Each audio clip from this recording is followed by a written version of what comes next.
ನಮಸ್ಕಾರ. ಜಿನಿ ನ್ಯೂಸ್ ವೀಕ್ಷಕರಿಗೆ ಸ್ವಾಗತ. ಎಚ್.ಡಿ. ಕೋಟೆ ತಾಲೂಕಿನ ಬೀಚನಹಳ್ಳಿಯ ಕಬಿನಿ ಜಲಾಶಯಕ್ಕೆ ಭಾನುವಾರ ಮುಖ್ಯಮಂತ್ರಿ ಸಿದ್ದರಾಮಯ್ಯ ಹಾಗೂ ಉಪಮುಖ್ಯಮಂತ್ರಿ ಡಿಕೆ ಶಿವಕುಮಾರ್ ಬಾಗಿನ ಅರ್ಪಿಸಿದ್ದಾರೆ.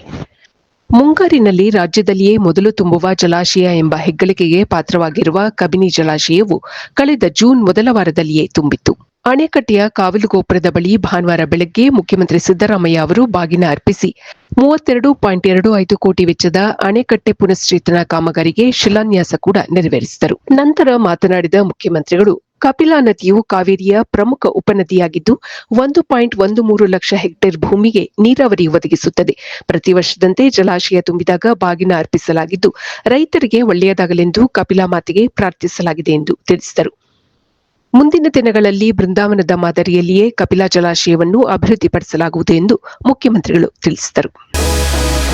ಬೃಹತ್ ಬೆಂಗಳೂರು ಮಹಾನಗರ ಪಾಲಿಕೆಯನ್ನು 5 ನಗರ ಪಾಲಿಕೆಗಳನ್ನಾಗಿ ವಿಂಗಡಿಸಿ ರಾಜ್ಯ ಸರ್ಕಾರ ಶನಿವಾರ ಕರಡು ಅಧಿಸೂಚನೆ ಹೊರಡಿಸಿದೆ.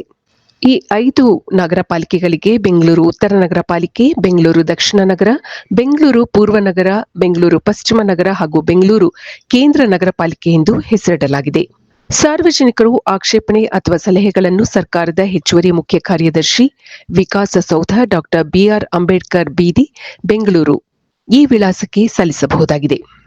ಬಿಬಿಎಂಪಿ ವ್ಯಾಪ್ತಿಯನ್ನು ಗ್ರೇಟರ್ ಬೆಂಗಳೂರು ಪ್ರದೇಶ ಜಿಬಿಎ ಎಂದು ಗುರುತಿಸಿ 2025 ಮೇ 15ರಂದು ಸರ್ಕಾರ ಅಧಿಸೂಚನೆ ಹೊರಡಿಸಿತ್ತು. ಗ್ರೇಟರ್ ಬೆಂಗಳೂರು ಪ್ರದೇಶದಲ್ಲಿಯೇ 5 ನಗರ ಪಾಲಿಕೆಗಳನ್ನು ರಚಿಸಲಾಗಿದ್ದು, ನಾಗರಿಕರು ಆಕ್ಷೇಪಣೆ ಸಲ್ಲಿಸಲು 30 ದಿನಗಳ ಅವಕಾಶ ನೀಡಲಾಗಿದೆ. Rowdy sheeter Shivaprakash alias Biklu Shiva ಹತ್ಯೆ ಪ್ರಕರಣಕ್ಕೆ ಸಂಬಂಧಿಸಿದಂತೆ ಮತ್ತಿಬ್ಬರು ಆರೋಪಿಗಳನ್ನು ಭಾರತೀನಗರ ಠಾಣೆಯ ಪೊಲೀಸರು ಬಂಧಿಸಿದ್ದಾರೆ. ಇದರೊಂದಿಗೆ ಬಂಧಿತರ ಸಂಖ್ಯೆ 7ಕ್ಕೆ ಏರಿಕೆಯಾಗಿದೆ. ಪ್ರಕರಣದ 5ನೇ ಆರೋಪಿಯಾಗಿರುವ ಕೆಆರ್ಪುರ ವಿಧಾನಸಭಾ ಕ್ಷೇತ್ರದ ಶಾಸಕ ಬೈರತಿ ಬಸವರಾಜು ಅವರನ್ನು ಶನಿವಾರ ವಿಚಾರಣೆಗೆ ಒಳಪಡಿಸಲಾಗಿತ್ತು.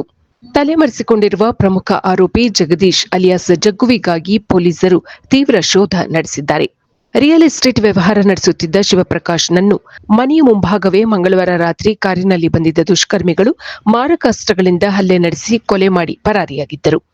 ಕೊಲೆಯಾದ ಶಿವಪ್ರಕಾಶ್ ವಿರುದ್ಧ ನಗರದ ವಿವಿಧ ಠಾಣೆಗಳಲ್ಲಿ ದೂರು ದಾಖಲಾಗಿತ್ತು. ಇದು ಈ ದಿನದ ಸುದ್ದಿಗಳು. ನಿರಂತರ ಸುದ್ದಿಗಳಿಗಾಗಿ ವೀಕ್ಷಿಸುತ್ತಿರಿ ಜಿನಿ ನ್ಯೂಸ್. ನಮಸ್ಕಾರ.